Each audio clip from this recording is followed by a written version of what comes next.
안녕하세요. 김인사입니다. 오늘은 국제결혼하고 별 연관성이 없는 것 같으면서도 제가 요즘 젊은 친구들하고 이야기를 하면서 느끼는 괴리감?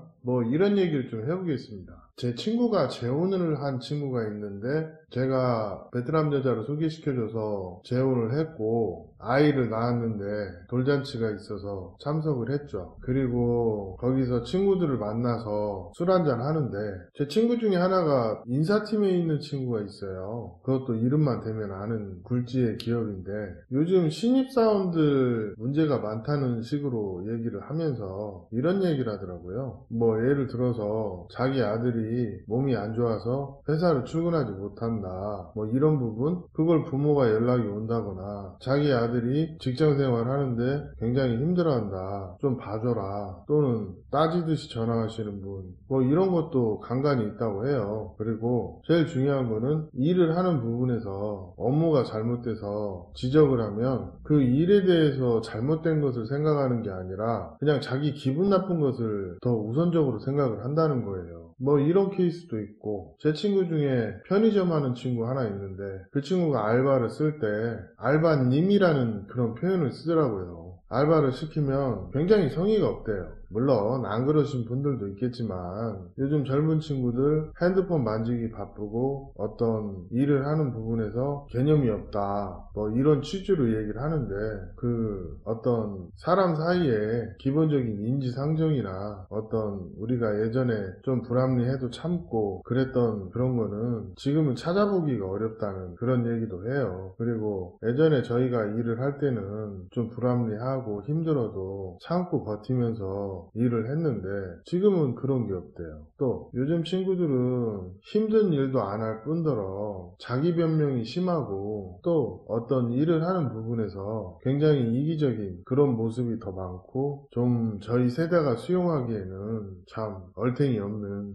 그런 상식 밖의 사고방식을 가진 케이스가 많더라고요. 이게 멀리서 볼 게 아니라 저희 아들만 봐도 그래요. 저하고 아들 사이에 어떤 일이 일어나면 그거를 엄마를 통해서 저한테 전달을 해요. 굳이 그렇게 하지 않아도 서로 소통이라는 걸 할 수 있는데 꼭 그러더라고. 그리고 제가 베트남 살기 때문에 아들을 한번 보러 한국에 갔어요. 그래서 학교까지 찾아갔었는데 그 밥 먹을 시간 1시간도 자기가 바빠서 시간을 못 낸다더라고. 참 부모 입장에서 이해가 안 가더라고요. 아들 고생한다고 용돈 좀 주고 그러려고 갔는데 그런 모습 보면서 참 서운하기도 하고 좀 그런 면이 있었고, 또 제가 직접적으로 누굴 소개를 하진 않지만 제가 예전에 국제결혼 회사를 할 때 같이 일했던 동료들이 몇 군데에서 일을 하고 있어요. 그래서 그 일 좀 해주면서 젊은 분들도 좀 겪어볼 때가 있거든요. 진짜 삼촌 같고 또는 형 같아서 잘 되라고 직언을 좀 해줄 때도 있거든요. 근데 요즘 친구들은 대체적으로 보면 자기가 기분 나쁜 게 중요하고 어떤 일이 일어났을 때 그 사건은 안중이 없는 그런 참 어리석은 행동들을 하는 그런 친구들이 많더라. 저는 이 얘기가 하고 싶어요. 물론 세대가 바뀌니까 생각도 바뀔 수는 있어요. 근데 이게 결혼이잖아요. 결혼은 남자와 여자가 어느 정도 서로 형평성을 맞춰가면서 관계를 형성해 나가는 그런 측면이 있는데 요즘 젊은 친구들, 여자들은 여자들대로 남자들은 남자들대로 굉장히 자기는 아니라고 하지만 너무 이기적인 사람들이 많아요. 그리고 진짜 별것도 아닌 거 가지고 굉장히 사람 괴롭히기 좋아하는 그런 문화가 좀 있는 것 같아요. 제가 하나 예를 들자면 저 같은 경우는 서류를 많이 하다 보니까 이게 베트남에서 어떤 서류를 번역 공증을 해주다 보면 좀 번역 부분에서 베트남 각 성마다 요구하는 양식이 조금씩 다를 수가 있거든요. 예를 들어서 주소랄지 사는 주소 또는 호적 주소 이런 식으로 좀 어떤 해석이 되는 부분에서 좀 다르게 양식을 요구하는 경우가 있는데 이런 거를 해주거나 아니면 한국으로 서류를 보낼 때도 마찬가지예요. 이게 지자체마다 혼인신고를 처리하는 규정이 조금씩 달라요. 이건 한국도 마찬가지예요. 그러면 일률적으로 100% 맞추기가 어려워요. 근데 예를 들어서 자기가 원하는 조건으로 서류가 안 들어온다든지 아니면 자기가 원하는 시기에 이게 일처리가 안 된다든지 이러면 저희도 본의 아니게 미안해요. 그렇지만 그게 뭐 사람 쥐잡듯이 할 정도로 그렇게 할 일입니까? 그래서 전후 사정을 설명을 하면 자기가 몰랐으니까 좀 양해를 해달라. 뭐 거기까지도 좋아요. 근데 어떤 뭐랄까 자기한테는 굉장히 관대하고 남한테는 엄격한 그런 사고방식, 자기는 몰랐으니까 그럴 수 있다 하면서 쉽게 넘어가면서 상대방에 대해서는 일단 기분 나쁘면 따지고 보는, 그리고 비판하기 좋아하고 평가하기 좋아하고, 이런 습성들이 결혼을 진행해도 그대로 드러나요. 그리고 이 국제결혼을 진행하다 보면 돈 쓰는 것만 봐도 작은 돈을 쓰는 부분에서도 성격 차이가 그대로 드러나는 그런 게 많아요. 오히려 돈은 젊은 친구들이 잘 써요. 근데 잘은 쓰는데 의미 없이 쓰는 그런 게 많고, 같은 돈을 쓰더라도 효율적으로 쓰지 못해서 뭐 신부 마음을 얻는 거하고는 거리가 멀죠. 이게 왜 그러냐면 연애를 글로 배워서 그래요. 그리고 줏대가 없어요. 자기가 어떤 일을 할 때 자기 중심을 가지고 자기 생각으로 그렇게 결심하고 행동하고 그래야 되는데, 뭐만 있으면 인터넷에 올려서 갑론을박 하고 있어요. 어떻게 보면 이미 마누라가 됐는데도 그런 식으로 좀 뭐랄까 상대에 대해서 이기적이고 비판적으로 행동하는 그런 분들이 많더라, 이겁니다. 그럼 제가 봤을 때 사람 사는 인지상정도 모르고 자기밖에 모르고 이기적이고 배려할 줄 모르는 그런 사람들이 상당수가 국제결혼을 하다 보니까 결혼이 산으로 가는 그런 케이스가 많거든요. 요즘 국제결혼의 두드러진 특징이 뭐냐면, 예를 들어서 약혼을 했다 칩시다. 그러면 베트남 여자와 소통을 하는 부분에서 얘기를 좀 해보고 말이 안 통하면 화 먼저 내고 파혼을 먼저 요구하는 그런 케이스가 늘고 있어요.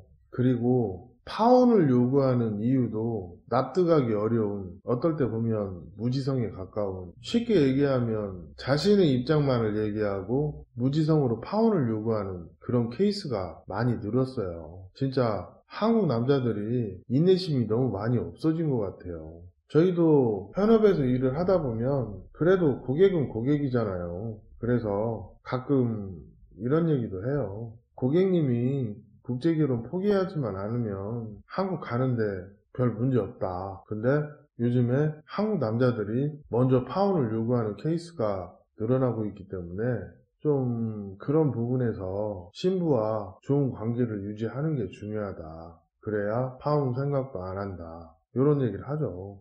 사실이 그래요. 제가 업체 거 서류 만들다 보면 한 10개 만들어주면 한 4~5개는 다시 만들어야 되는, 똑같은 서류를 똑같이 만드는데 신부가 바뀌는 거죠. 저희 서류 고객님들 위임장 양식 받아보신 분들 알겠지만 신랑 인적사항은 다 적어도 신부 인적사항은 안 적습니다. 접수할 때 그냥 수기로 적습니다. 이게 업체 거 일해주다 보니까 생긴 버릇이에요. 서류 만들어 놓고 신부 바뀌면 신부 신분증 복사본만 바꿔가지고 다시 제출할 수 있게끔. 이게 별거 아닌 것 같은데 진짜 이 사소한 부분, 평소에 내가 합리적인지 아니면 히키코모리인지 이런 것들이 결혼 생활에도 그대로 드러나는 것 같아요. 그리고 요즘 젊은 분들 대체적으로 보면 개성이 뚜렷해요. 그리고 뒤에서 낱말하기 좋아하고, 이 뒤에서 낱말하기 좋아한다는 말은 굉장히 이기적이고 남 비판하기 좋아한다는 말과 일맥상통하는 부분이 있고, 솔직히 제 또래 남자들에 비해서 남자답다고는 얘기 못하겠어요. 우리 어릴 때도 그래도 나이는 어려도 남자다움은 있었거든요. 근데 요즘은 남자답다고 하기가 부끄러울 정도로 병신짓을 하는 친구들이 많아요. 신부 얘기 들어보면 아주 창피해서 말을 못할 정도로. 제가 요즘 느끼는 게 뭔지 아십니까? MZ세대는 제 생각에는 로스트 제네레이션 같습니다. 잃어버린 세대. 지금 한국 여자들도 굉장히 이기적이지만 한국 남자들도 만만치 않아요. 그럼 이 사태가 왜 일어났을까요? 제가 봤을 때는 저뿐만이 아니라 이 50대, 60대, 70대 세대들이 자기 자식만 위하고 또 교육을 잘못 시켜서 지금 이 MZ 세대들이 고통받고 있는 거라고 생각합니다. 그리고 짧은 시기에 너무 빨리 윤택해졌기 때문에 책임보다 권리를, 책임보다 자유를 먼저 요구하고 또 우리나라를 받쳐주고 있는 그런 인재들을 무시하는 나라가 된 것 같아요. 선생님이랄지 교수님이랄지 군인이랄지 경찰이랄지 공무원이랄지 이런 분들에 대한 존중이 없는 사회는 그 희망도 없다고 합니다. 그게 현재 우리나라 같습니다. 오늘 이야기는 여기까지 하겠습니다. 감사합니다.